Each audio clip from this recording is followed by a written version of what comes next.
ঈশ্বৰে কেনেকুৱা চুক্তি ভংগ কৰিব পাৰে?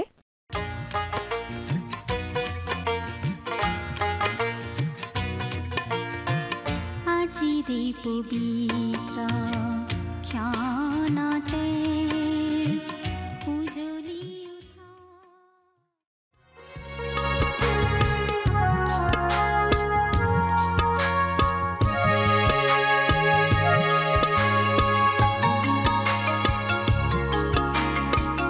কোৱাচোন তোমাৰ দুখৰ কাহিনী যিছু দিবৰি হিয়া পূজাৰী যিছুৱে শুনিব চকুলো মচি দিব নিশ্চয় তোমাক শান্তি দিব কোৱাচোন তোমাৰ দুখৰ কাহিনী যিছু দিবৰি হিয়া পূজাৰী যিছুৱে শুনিব চকুলো মচি দিব নিশ্চয় তোমাক শান্তি দিব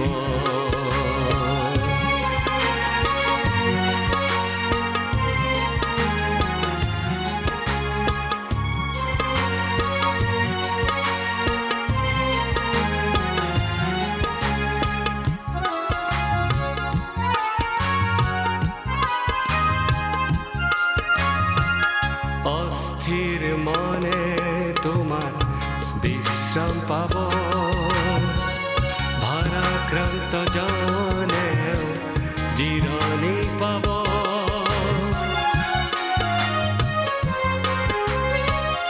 অস্থিৰ মনে তোমাৰ বিশ্ৰাম পাব ভাৰাক্ৰান্ত জনে জিৰণি পাব যিছুৰ কাষলে আহিলে বিমুখ নকৰিব তেওঁৰ সেই শান্তি তোমাতে ৰ'ব যিছুৰ কাষলে আহিলে বিমুখ নকৰিব তেওঁৰ সেই শান্তি তোমাতে ৰ'ব কোৱাচোন তোমাৰ ভুলৰ কাহিনী যিছু দিবৰি হিয়া পূজাৰী যিছুৱে শুনিব আঁকোৱালি ল'ব নিশ্চয় তোমাক ক্ষমা কৰিব কোৱাচোন তোমাৰ ভুলৰ কাহিনী যিছু দিবৰি হিয়া পূজাৰী যিছুৱে শুনিব আঁকোৱালি ল'ব নিশ্চয় তোমাক ক্ষমা কৰিব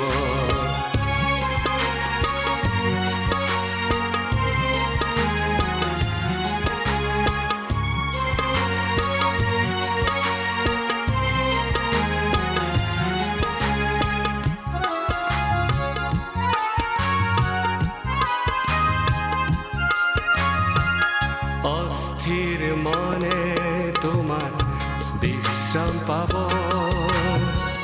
ভাৰাক্ৰান্ত জনে জিৰণি পাব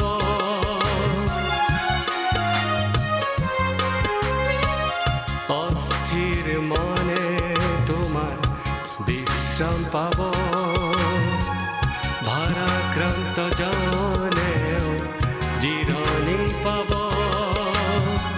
পুৰণি জীৱন এৰিলে যিছুৰ চৰণত সপিলে তোমাৰ জীৱন আকৌ নতুন হ'ব পুৰণি জীৱন এৰিলে যিছুৰ চৰণত সপিলে তোমাৰ জীবন আকৌ নতুন হ'ব।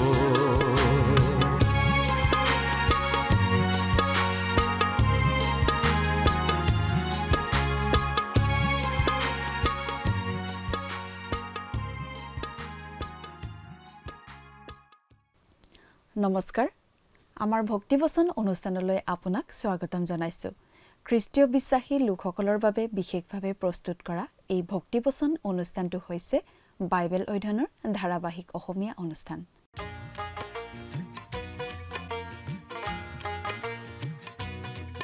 প্ৰিয় দৰ্শক আপুনি যদি আমাৰ আগৰ অনুষ্ঠানটো শুনিছিল তেনেহলে আপোনাৰ নিশ্চয় মনত আছে যে আমি এতিয়া বাইবেলৰ পুৰণি নিয়ম খণ্ডৰ জখৰীয়া ভাৱবাদীৰ পুস্তক নামৰ পুস্তকখনৰ অধ্যয়ন কৰি আছো যোৱা অনুষ্ঠানত আমি এই জখৰীয়া ভাৱবাদীৰ পুস্তকখনৰ 10 নম্বৰ অধ্যায়ৰ 3 পৰা 12 নম্বৰ পদলৈকে পঢ়ি তাৰ ভিত্তিত আগবঢ়োৱা আলোচনা আমি শুনিবলৈ পালো আজিৰ অনুষ্ঠানত আমি এই জখৰীয়া ভাৱবাদীৰ পুস্তকৰ 11 নম্বৰ অধ্যায়ৰ 1 পৰা 10 নম্বৰ পদলৈকে পঢ়ি তাৰ ভিত্তিত আগবঢ়োৱা আলোচনা শুনিবলৈ পাম ইছৰাইলৰ মিছা ভাৱবাদীসকলে গুপ্ত বিদ্যাৰ ফালে মুখ কৰিছিল অলৌকিকতাৰ ফালে মুখ কৰিছিল হেয়ে তেওঁলোকৰ ওপৰত ঈশ্বৰৰ ক্ৰোধ জ্বলি উঠিছিল ইছৰাইলৰ নেতাসকলক ঈশ্বৰে মতা ছাগলী বুলি কৈছে তেওঁলোকে নিজৰ লোকসকলক ঈশ্বৰৰ বাক্যলৈ লৈ যোৱা উচিত আছিল কিন্তু প্ৰকৃততে তেওঁলোকক ঈশ্বৰৰ পৰা আঁতৰাইহে লৈ গৈছিল ভৱিষ্যতৰ মহাক্লেশৰ অতি অন্ধকাৰ সময়ছোৱাত ঈশ্বৰে তেওঁৰ লোকসকলৰ দায়িত্ব ল'ব আৰু তেওঁলোকক ইয়াৰ মাজেৰে যাবলৈ সক্ষম কৰিব কাৰণ সেই সময়ছোৱাৰ শেষত খ্ৰীষ্ট আহিব 70 চনত ৰোমিয়াবিলাকে জেৰুজালেম ধ্বংস কৰিছিল আৰু ইছৰাইলৰ লোকবোৰ সমগ্ৰ বিশ্বতে হিচৰতি হৈ পৰিল কিন্তু ঈশ্বৰে পুনৰ নিজেই তেওঁলোকক দেশলৈ ঘূৰাই নিব যেতিয়া ঈশ্বৰে তেওঁলোকক দেশলৈ ঘূৰাই আনিব তেতিয়া তেওঁলোক স্থায়ীভাৱে তাত থাকিব আৰু জগতৰ বাবে আশীৰ্বাদ হ'ব ইছৰাইলক প্ৰথমবাৰৰ বাবে প্ৰতিজ্ঞাৰ দেশলৈ ঘূৰাই অনাৰ সময়ত মিছৰৰ পৰা অলৌকিকভাৱে উলিয়াই আনিছিল কিন্তু যেতিয়া তেওঁ ভৱিষ্যতে তেওঁলোকক পুনৰ সংগ্ৰহ কৰিব তেতিয়া হেয়া তাতকৈও ডাঙৰ অলৌকিক কাৰ্য হ'ব 11 নম্বৰ অধ্যায়ৰ বিষয়বস্তু হৈছে প্ৰভু যীশুৰ প্ৰথম আগমনৰ সময়ত তেওঁক ৰজা হিচাপে প্ৰত্যাখ্যান কৰা হজ মেৰ ৰখীয়া অৰ্থাৎ খ্ৰীষ্ট আৰু মূৰ্খ মেৰ ৰখীয়া অৰ্থাৎ খ্ৰীষ্টাৰী এই অধ্যায়ত খ্ৰীষ্টৰ প্ৰথম আগমনৰ ওপৰত নিৰ্ভৰশীল বুজা বা ভাৰ বাক্যৰ কথাখিনিৰ বিভাজনটোৰ সামৰণি পৰে ই আমাক ৰোমিয়াসকলৰ শাসনৰ যুগটোলৈ লৈ যায় এইটো আছিল অতি অন্ধকাৰ যুগ আমি দেখিছো যে জখৰীয়া আশাৰ ভাৱবাদী বহু ব্যাখ্যাকাৰীয়ে এই বিষয়ে দৃষ্টি আকৰ্ষণ কৰে আৰু তেওঁৰ নামৰ প্ৰকৃত অৰ্থ হৈছে প্ৰভুৱে স্মৰণ কৰে জখৰীয়া সত্যৰ ভাৱবাদী আশাৰ ভাৱবাদী হোৱাটোই যথেষ্ট নহয় কাৰণ ই মিছা আশা হ'ব পাৰে যেনেকৈ ভুৱা ভাৱবাদীসকলে মানুহক দি আছিল জখৰীয়াই সত্যৰ ভিত্তিত কথা কৈছিল প্ৰিয় দৰ্শক কথাবোৰ অধিক বহলাই চাবলৈ আহকচোন এতিয়া আমি মূল আলোচনাটোৰ মাজলৈ আগুৱাই যাওঁ আমাৰ মহান ত্ৰাণকৰ্তা প্ৰভু যীশুখ্ৰীষ্টৰ নামত নমস্কাৰ প্ৰিয় শ্ৰোতা আমি আজি কিছুদিন ধৰি বাইবেলৰ পুৰণি নিয়ম খণ্ডৰ জখৰীয়া ভাৱবাদীৰ পুস্তক নামৰ পুস্তকখন অধ্যয়ন কৰি আছোঁ নহয়নে বাৰু আপুনি আমাৰ যোৱা অনুষ্ঠানটো শুনিছিলনে বাৰু যোৱা অনুষ্ঠানত আমি এই জখৰীয়া পুস্তকৰ 10 নম্বৰ অধ্যায়ৰ অধ্যয়নৰ সামৰণি মাৰিছিলোঁ গতিকে আজিৰ অনুষ্ঠানত আমি 11 নম্বৰ অধ্যায়ৰ অধ্যয়ন আৰম্ভ কৰিব খুজিছোঁ এই 11 নম্বৰ অধ্যায়টোৱে ভাৱবাণীৰ বুজাৰ ভাগটো সম্পূৰ্ণ কৰিছে সেই ভাৱবাণীৰ বুজা প্ৰভু যীশুৰ প্ৰথম আগমনৰ আলমতে আমি বুজি পাওঁ এই 11 নম্বৰ অধ্যায়ে আমাক ৰোমিয়াসকলৰ সময়ত প্ৰৱেশ কৰোৱায় আৰু সেই সময় আছিল অতি অন্ধকাৰ সময় ইছৰাইল জাতিৰ বাবে অতি দুখ লগা সময় আমি দেখিছোঁ যে জখৰীয়া ভাৱবাদী আছিল আশাৰ ভাৱবাদী আৰু তেওঁৰ নামটোৰ অৰ্থ হৈছে প্ৰভুৱে সোঁৱৰণ কৰে এইটো বিশেষভাৱে মন কৰিবলগীয়া কথা যে পুৰণি নিয়মৰ শেষ ভাগত ঈশ্বৰৰ হকে কথা কোৱা ভাৱবাদী কেইজনৰ মাজত তেওঁ অন্যতম আৰু তাৰ পাছত নতুন নিয়মৰ আৰম্ভণি ঘটিছে আন এজন জখৰীয়াৰ আগত ঈশ্বৰৰ দূতে দিয়া দৰ্শনৰ দ্বাৰা সেইজন জখৰীয়া আছিল এলিজাবেথৰ স্বামী এলিজাবেথে জন্ম দিছিল যোহন বাপ্তাইজকক আৰু তেওঁ আছিল যীশুখ্ৰীষ্টৰ বাটকটীয়া ঈশ্বৰে লোকসমূহক আকৌ সোঁৱৰণ কৰে জখৰীয়া কেৱল আশাৰ ভাৱবাদীয়েই নহয় তেওঁ সত্যৰ ভাৱবাদীও আশা সত্যৰ ওপৰত প্ৰতিষ্ঠিত হ'ব লাগিব। ভুৱা আশাৰ পৰা একো লাভ নাই। জখৰীয়া ভাৱবাদীয়ে জনাই দিছিল যে সেই সময়ৰ ইছৰাইলীয় লোকবিলাকে সাময়িকভাৱে ঈশ্বৰৰ আশীৰ্বাদ উপভোগ কৰি থাকিব, কিন্তু পশ্চিমৰ পৰা বিজেতাসকল আহিব। প্ৰথমতে মহাপৰাক্ৰমী আলেকজেণ্ডাৰ আৰু তাৰ পাছত ৰোমিয়া সৈন্যবাহিনী। গতিকে ইছৰাইলীয় লোকে যথেষ্ট দুখ কষ্ট সহিব লগা হ'ব। এই অধ্যায়তে ঈশ্বৰৰ লোকসমূহৰ বাবে সজ মেৰ ৰখীয়াৰ ছবিখন দাঙি ধৰা হৈছে। সজ মেৰ ৰখীয়া, যিজনে মেৰৰ জাকৰ বাবে নিজৰ প্ৰাণো দিয়ে। তাৰ পাছত আন এজন মেৰ ৰখীয়াৰ কথা কোৱা হৈছে, মূৰ্খ অজ্ঞান মেৰ ৰখীয়া, যিজন বহু বছৰ পাছত আহিব। সেই অজ্ঞান মেৰ ৰখীয়াই খ্ৰীষ্টাৰীক বুজায়। সেই মেৰ ৰখীয়াই নিজৰ আহাৰৰ বাবে মেৰবোৰকেই বধ কৰিব। এতিয়া আমি বাইবেলৰ পৰা পাঠ কৰি দিব খুজিছোঁ। আপুনি আপোনাৰ বাইবেলখন মেলি লৈছেনে? আপোনাৰ লগত যদি বাইবেল নাই, অনুগ্ৰহ কৰি মন দি শুনিব। পাঠ কৰি দিছোঁ। জখৰীয়া 11 অধ্যায় 1 পদ। ইয়াত এনেদৰে লিখা আছে, হে লিবানন, অগ্নিয়ে তোমাৰ এৰছ গছবোৰ গ্ৰাস কৰিবৰ নিমিত্তে তোমাৰ দুৱাৰবোৰ মুকলি কৰা। এইটো খুব আশাব্যঞ্জক কথা নহয়। ইয়াৰ দ্বাৰা এইটো বুজোৱা হৈছে যে জখৰীয়া ভাৱবাদীৰ পাছতো ইছৰাইলৰ লোকবিলাকক আকৌ চেদেলি ভেদেলি কৰি পেলোৱা হ'ব। আমি বিশ্বাস কৰোঁ ৰোমিয়াসকলৰ আক্ৰমণৰ সময়তে সেইটো ঘটিছিল। ৰোমিয়াসকলেও আলেকজেণ্ডাৰৰ নিচিনা পদ্ধতি ব্যৱহাৰ কৰিছিল। তেওঁলোক উত্তৰৰ পৰা আহিছিল। আমি যদি আজিৰ লিবানন দেশলৈ যাওঁ, তেতিয়া ৰাজধানীৰ উত্তৰে এখন নদী দেখিবলৈ পাম। নদীখনৰ মোহনাত পাহাৰৰ গাত কিছুমান নাম খোদাই কৰা আছে। সেই বাটেৰে অহা প্ৰতিজন বিখ্যাত সেনানায়কে সেই ঠাইতে নিজৰ নিজৰ নাম খোদাই কৰি থৈছিল। সকলোবোৰ পৰাক্ৰমী সেনানায়ক সেই বাটেৰে আহিছিল আৰু সেই ঠাইৰেই আচলতে একেবাৰে উত্তৰ আফ্ৰিকালৈকে যাব পাৰি। গালিল সাগৰ, জৰ্ডন নদী, মৰু সাগৰ আদি সকলোবোৰ এই বিশেষ বাটটোতে অৱস্থিত। গতিকে ইয়াত আচলতে জখৰীয়া ভাৱবাদীয়ে এজন আহিবলগীয়া সেনানায়কৰ কথা কৈছে, যিজন পেলেষ্টাইনলৈকে আগবাঢ়ি আহিব। তোমাৰ এৰছ গছবোৰ গ্ৰাস কৰিবৰ নিমিত্তে। লিবাননৰ এৰছ গছবোৰ অতি বিখ্যাত আছিল। ৰজা চলোমনে নিৰ্মাণ কৰা জিৰচালেমৰ মন্দিৰৰ অধিক ভাগ নিৰ্মিত হৈছিল লিবাননৰ এই এৰছ গছেৰে। তেওঁৰ নিজৰ ৰাজপ্ৰসাদটো লিবাননৰ এৰছ গছেৰে তৈয়াৰী আছিল। আজি কিন্তু সেই এৰছ গছ প্ৰায় নোহোৱা হৈ গৈছে। খুব কম সংখ্যক গছহে তাত আছে। আচলতে বৰফে ঢকা অঞ্চলতহে এনেধৰণৰ গছ ভালদৰে বাঢ়ে বুলি কোৱা হয়। দৰাচলতে লিবানন মানে বগা অথবা বৰফে ঢকা। সেই দেশত বৰফে ঢকা পাহাৰবোৰ থকা বাবেই সেই দেশৰ নাম লিবানন হৈছে। তাৰ কাষেদিয়েই পাৰ হৈ গৈছে সেই বাট, শত্ৰুৱে আক্ৰমণ কৰিবলৈ নামি অহা সেই সুগম পথ, একেবাৰে উত্তৰ আফ্ৰিকা পৰ্যন্ত। অতীতৰ বিশ্ববিজয়ী দেশবোৰৰ সৈন্যসকল এই বাটেদিয়ে গৈছিল। মিছৰ, বাবিল, মাদিয়া পাৰ্চী, অচুৰ, গ্ৰীক আদি শক্তিবোৰ। আমি ভাবোঁ ইয়াত জখৰীয়া ভাৱবাদীয়ে ৰোমিয়াসকলে পেলেষ্টাইনলৈকে আক্ৰমণ কৰি অহা কথাটো জনাই দিছে। 2 পদটো পঢ়ি দিম।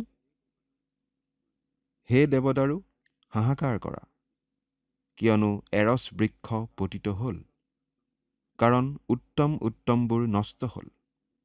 হে বাছানৰ অলুন গছবিলাক হাহাকাৰ কৰা, কাৰণ দুৰ্গম কাঠনি মাটিৰে সমান হ'ল।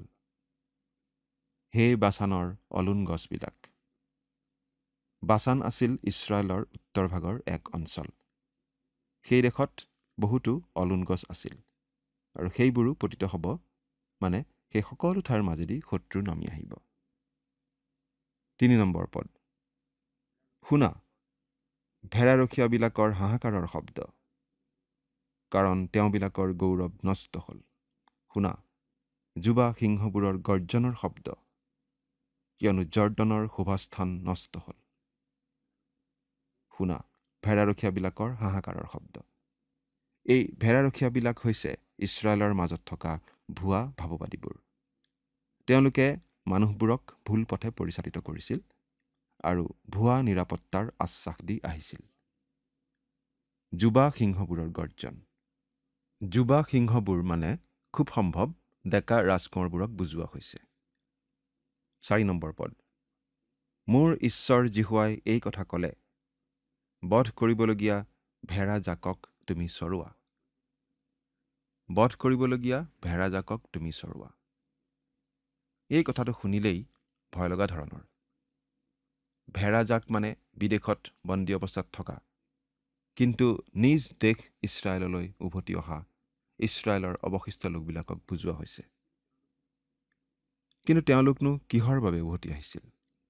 যদিও সাময়িকভাৱে তেওঁলোকে ঈশ্বৰৰ পৰা আশীৰ্বাদ লাভ কৰি থাকিব, কিছু বছৰ পাছতেই সেই মহাপৰাক্ৰমী বিজেতা আহিব আৰু তেওঁলোকৰ বাবে নানা ধৰণৰ দুখ যন্ত্ৰণা আহিব। 5 নম্বৰ পদ, সিহঁতক কিনোতাবোৰে সিহঁতক বধ কৰে আৰু নিজকে দোষী বুলি নাভাবে, আৰু সিহঁতক বেচোতা প্ৰতিজনে কয়, জিহুৱা ধন্য, কিয়নো মই ধনী হলো, আৰু সিহঁতৰ নিজ ৰখীয়াবিলাকে সিহঁতক মৰম নকৰে। এয়া ইছৰাইলৰ লোকবিলাকৰ শোচনীয় অৱস্থাৰ বিষয়ে জনাই দিয়া হৈছে। তেওঁলোকৰ এনেকুৱা দুখ লগা অৱস্থা হ'ব বুলি জখৰীয়া ভাৱবাদীৰ যোগেদি ঈশ্বৰে জনাই দিছিল, আৰু এই কথাবোৰ বাস্তৱত ৰূপায়িত হৈছিল যেতিয়া ৰোমিয়াসকলে আহি তেওঁলোকক পৰাস্ত কৰি নানা ধৰণে অত্যাচাৰ কৰিছিল। 6 নম্বৰ পদ, কাৰণ জিহুৱাই কৈছে, মই দেশ নিবাসীবিলাকক আৰু মৰম নকৰিম, কিন্তু চোৱা মই মানুহবিলাকৰ প্ৰতিজনক নিজ ওচৰ চুবুৰীয়াৰ আৰু নিজ ৰজাৰ হাতত সোধাই দিম। তেওঁবিলাকে দেশ চূৰ্ণ কৰিব, মই তেওঁবিলাকৰ হাতৰ পৰা সিহঁতক উদ্ধাৰ নকৰিম। ঈশ্বৰে কৈছে যে তেওঁৱেই ইছৰাইলীয় লোকবিলাকৰ এনে দুৰৱস্থা হ'বলৈ দিব, কাৰণ তেওঁলোকে ঈশ্বৰলৈও পিঠি দিলে আৰু তেওঁলোকৰ মাজলৈ অহা মচীহকো প্ৰত্যাখ্যান কৰিলে। এৰা প্ৰভু যীশু যেতিয়া আহিছিল, তেতিয়া ইছৰাইলীয় লোকে তেওঁক গ্ৰহণ নকৰিলে, ক্ৰুচতহে দিলে, আৰু তাৰ কিছু বছৰ পাছতেই ৰোমিয়াসকলে জেৰুচালেম ধ্বংস কৰি ইছৰাইলীয় লোকবোৰক চেদেলি ভেদেলি কৰি পেলালেহি। 7 নম্বৰ পদ, তাতে বধ কৰিবলগীয়া সেই ভেড়া জাকক, সেই অতি দুখী ভেড়াবিলাকক মই চৰাবলৈ ধৰিলোঁ, আৰু মই নিজৰ নিমিত্তে দুডাল লাখুটি ললোঁ, এডালৰ নাম সৌন্দৰ্য আৰু আনডালৰ নাম একতা ৰাখিলোঁ। এইদৰে মই ভেড়া জাকক চৰাবলৈ ধৰিলোঁ। তাতে বধ কৰিবলগীয়া সেই ভেড়া জাকক, সেই অতি দুখী ভেড়াবিলাকক মই চৰাবলৈ ধৰিলোঁ। এই কথাখিনিৰ ব্যাখ্যা বিভিন্ন পণ্ডিতে বিভিন্ন ধৰণে দিয়ে। জখৰীয়াই বাৰু সেই বিশেষ সময়ছোৱাত এজন ভেড়াৰখীয়াৰ নিচিনা হৈছিল নেকি? নে এই কথা কেৱল এটা দৃষ্টান্ত হিচাপেহে কৈছিল? নে সঁচাকৈয়ে তেওঁ সেই কাম কৰিছিল? আমি ভাবোঁ এইটো কাৰ্যৰ মাজেদি প্ৰকাশ কৰি দিয়া এটা দৃষ্টান্ত। কেইবাগৰাকী ভাৱবাদীয়ে এনেকুৱা কৰিছিল। জিহিজকেল ভাৱবাদীয়ে তেনেকুৱা কৰা বুলি আমি নিশ্চিতভাৱে ক'ব পাৰোঁ। আমি মনত পেলাব পাৰোঁ যে জিহিজকেল ভাৱবাদীয়ে নিজৰ ঘৰত সোমাই দুৱাৰ বন্ধ কৰি ল'লে আৰু মাটি খান্দি ওলাই আহি ৰাস্তাত ওলালগৈ। জিহিজকেল ভাৱবাদীৰ দিনত তেনেদৰে ৰাস্তা খান্দি উলিওৱাটো আচহুৱা কাম আছিল। আজিও কোনোবাই দুৱাৰ বন্ধ কৰি ঘৰত সোমাই মাটি খান্দি বাহিৰলৈ ওলাই আহিলে সকলোৱে আচৰিত হ'ব। কিন্তু জিহিজকেল ভাৱবাদীয়ে সেই কামটো কৰিছিল, আৰু তেনেদৰে মাটি খান্দি ৰাস্তালৈ ওলাই আহি তেওঁ লোকসমূহৰ আগত এটা বাৰ্তা ঘোষণা কৰিছিল। এনেদৰে তেওঁ নিশ্চয় বহুতো মানুহৰ দৃষ্টি আকৰ্ষণ কৰিছিল, আৰু মানুহ গোট খোৱাৰ সেইটো এটা ভাল পদ্ধতি আছিল। জখৰীয়া ভাৱবাদীয়েও তেনেকৈয়ে মানুহৰ দৃষ্টি আকৰ্ষণ কৰি মানুহ গোটাই লৈ ঈশ্বৰৰ বাৰ্তা শুনাইছিল বুলি আমি ভাবোঁ। অৰ্থাৎ জখৰীয়া ভাৱবাদীয়ে সঁচাসঁচিকৈ ভেড়া চৰাবলৈ ধৰাত মানুহবোৰে তেওঁক চাবলৈ আহিছিল আৰু তেনেদৰে গোট খোৱা মানুহবোৰৰ আগত তেওঁ ঈশ্বৰৰ বাক্য ঘোষণা কৰিছিল। আৰু মই নিজৰ নিমিত্তে 2ডাল লাখুটি ল'লোঁ। তাৰে এডালৰ নাম তেওঁ দিছিল সৌন্দৰ্য অৰ্থাৎ অনুগ্ৰহ। সেইডাল আছিল ভেড়াৰখীয়াৰ বিশেষ আকৃতিৰ লাঠি। ভেড়াবোৰক ঠিক বাটেদি লৈ যাবলৈ ব্যৱহাৰ কৰা লাঠি। কোনোবা এটা ভেড়া অবাটে গ'লে ভেড়াৰখীয়াজনে সেই লাঠিৰ বেঁকা আগটোৰে ভেড়াটো টানি আনি সঠিক বাটলৈ আনে। আনডাল লাখুটিক জখৰীয়াই একতা বুলি নাম দিছিল। এই লাঠিডালে আচলতে একতা অৰ্থাৎ চুক্তিক বুজায়, দুজন ব্যক্তিৰ মাজত হোৱা চুক্তি। ভেড়াৰখীয়াই বেঁকা লাঠিডালৰ লগতে শকত মোটা লাঠি এডালো লগত ৰাখে। ভেড়াবোৰক আক্ৰমণ কৰিব খোজা বনৰীয়া জন্তু নাইবা ভেড়া চুৰ কৰিব খোজা অসৎ লোক আদিক খেদিবলৈ সেই শকত লাঠি ব্যৱহৃত হৈছিল। গতিকে জখৰীয়াই 2ডাল লাখুটি লোৱাৰ কথা কৈছে, সৌন্দৰ্য আৰু একতা, অনুগ্ৰহ আৰু চুক্তি। এইদৰে মই ভেড়াজাকক চৰাবলৈ ধৰিলোঁ। আমি ভাবোঁ তেওঁ সঁচাকৈয়ে ভেড়াৰ জাক এটাক চৰাবলৈ ধৰিছিল। 8 নম্বৰ পদ। আৰু মই 1 মাহৰ ভিতৰতে 3জন ভেড়াৰখীয়া উচ্ছন্ন কৰিলোঁ, কিয়নো মোৰ প্ৰাণ সিহঁতত অধৈৰ্য হ'ল আৰু সিহঁতৰ প্ৰাণেও মোক ঘিণ কৰিলে।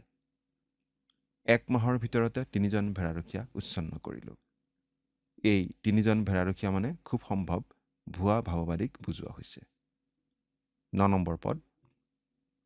তেতিয়া মই ক'লোঁ, মই তোমালোকক আৰু নচৰাওঁ, যি মৰে মৰক, আৰু যি উচ্ছন্ন হয় হওক, আৰু অৱশিষ্টবোৰে ইজনে সিজনৰ মাংস খাওক।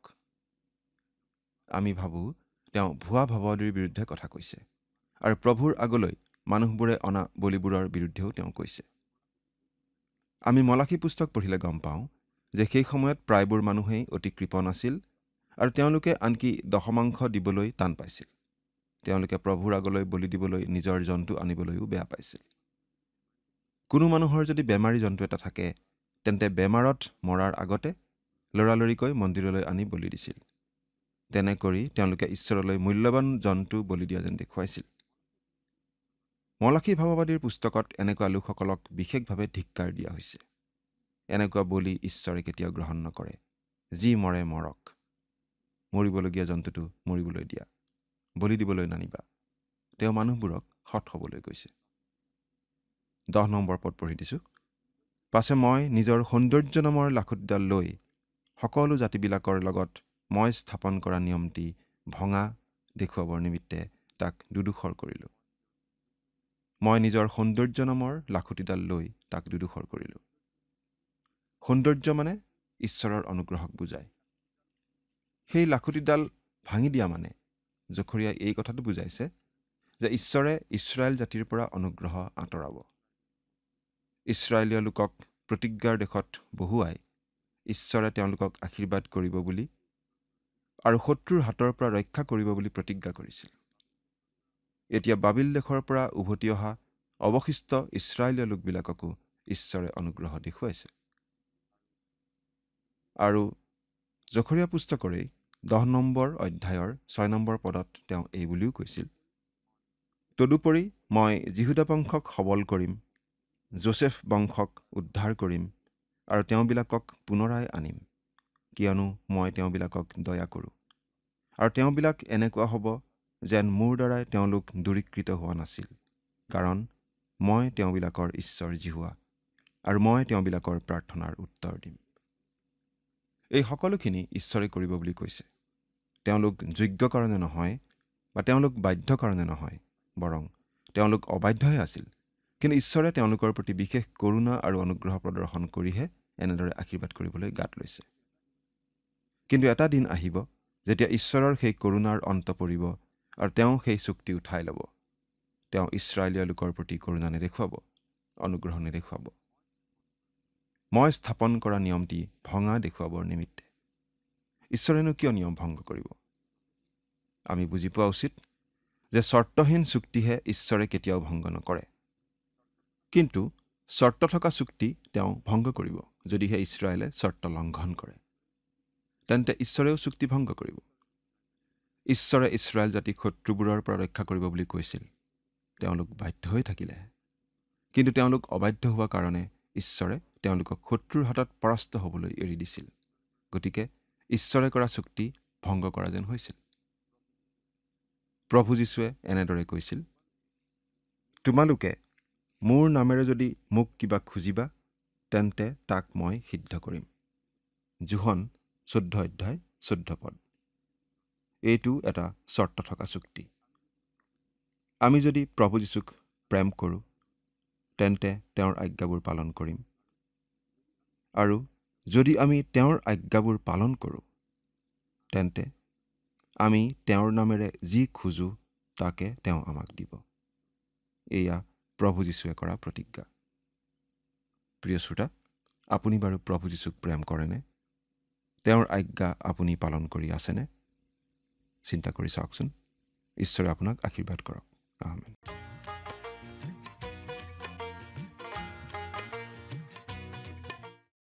ঈশ্বৰে ইছৰাইলীয়াসকলক প্ৰতিজ্ঞাৰ দেশত ৰাখিছিল। তেওঁ তেওঁলোকক আশীৰ্বাদ আৰু শত্ৰুৰ পৰা ৰক্ষা কৰাৰ প্ৰতিজ্ঞা কৰিছিল। তেওঁলোক যোগ্য হোৱাৰ বাবে বা আজ্ঞাকাৰী হোৱাৰ বাবে নহয়। তেওঁলোকে অবাধ্য আছিল, কিন্তু ঈশ্বৰে তেওঁলোকৰ লগত দয়াৰে ব্যৱহাৰ কৰিছিল। অৱশ্যে এটা সময় আহিব যেতিয়া তেওঁৰ দয়া শেষ হ'ব আৰু তাৰ পিছত তেওঁ নিজৰ চুক্তি প্ৰত্যাহাৰ কৰিব। তেওঁ আৰু তেওঁলোকৰ লগত দয়াৰে ব্যৱহাৰ নকৰিব। তেওঁ আৰু তেওঁলোকৰ প্ৰতি কৃপা নকৰিব বুলি জনাইছিল। আমি চৰ্তযুক্ত আৰু চৰ্তবিহীন চুক্তিৰ মাজৰ পাৰ্থক্য বুজিব লাগিব। ঈশ্বৰে কেতিয়াও নিচৰ্ত নিয়ম ভংগ নকৰে, কিন্তু চৰ্ত সাপেক্ষে চুক্তি নিৰ্ভৰ কৰে মানৱ পক্ষৰ পৰা পোৱা সঁহাৰিৰ ওপৰত। ঈশ্বৰে ইছৰাইলক তেওঁলোকৰ শত্ৰুৰ পৰা ৰক্ষা কৰাটো নিৰ্ভৰ কৰিছিল তেওঁলোকৰ বাধ্যতাৰ ওপৰত। তেওঁলোক অবাধ্য হোৱাত তেওঁ সুৰক্ষা আঁতৰাই দিলে। প্ৰিয় দৰ্শক, আজিলৈ আমাৰ অনুষ্ঠানটো ইমানতে সামৰণি মাৰিব খুজিছোঁ। পৰৱৰ্তী অনুষ্ঠানত আপোনালোকক পুনৰ লগ পোৱাৰ আশা ৰাখিছোঁ। সামৰণি মৰাৰ আগতে আহকচোন খন্তেক প্ৰাৰ্থনাত মূৰ দুৱাওঁ। স্বৰ্গত থকা অতি মৰমীয়াল দয়ালু পিতৃ ঈশ্বৰ, প্ৰভু তোমাক ধন্যবাদ জনাওঁ এই সময়ৰ বাবে। দয়ালু মৰমীয়াল পিতৃ ঈশ্বৰ, প্ৰাৰ্থনা কৰিছোঁ তোমাৰ চৰণত প্ৰতিজন দৰ্শকসকলৰ বাবে। প্ৰভু, তুমি তেওঁলোকক আশীৰ্বাদ কৰিবা, তোমাৰ বাক্য বুজি পোৱাত তেওঁলোকক তুমি সহায় কৰিবা আৰু তেওঁলোকে যাতে সকলো সময়তে সঠিক যাতে সিদ্ধান্ত লৈ প্ৰভু তোমাৰ নামেৰে যাতে আগবাঢ়ি যাবলৈ পাৰিব তেনে আশীৰ্বাদ প্ৰভু তুমি দান কৰিবা। আৰু তেওঁলোকৰ যিবিলাক অভাৱ অভিযোগবিলাক আছে, সমস্যাবিলাক আছে, সকলোবোৰ প্ৰভু তুমি দূৰ কৰিবা আৰু যাতে সকলো সময়তে তেওঁলোকে তোমাক ধন্যবাদ দি চলিব পাৰিব তেনে আশীৰ্বাদ কৰিবা। এই সকলো যাচনা মহান ত্ৰাণকৰ্তা প্ৰভু যীশুখ্ৰীষ্টৰ নামত অৰ্পণ কৰিছোঁ। আমেন। প্ৰিয় দৰ্শক, যোৱা অনুষ্ঠানৰ প্ৰশ্নটোৰ শুদ্ধ উত্তৰটো হৈছে অপশ্যন চি, ইফ্ৰইম। আজিৰ অনুষ্ঠানৰ ওপৰত আধাৰিত প্ৰশ্নটো হৈছে লিবানোন শব্দৰ অৰ্থ কি? অপশ্যন এ ক'লা, অপশ্যন বি নীলা, অপশ্যন চি ৰঙা, অপশ্যন ডি বগা।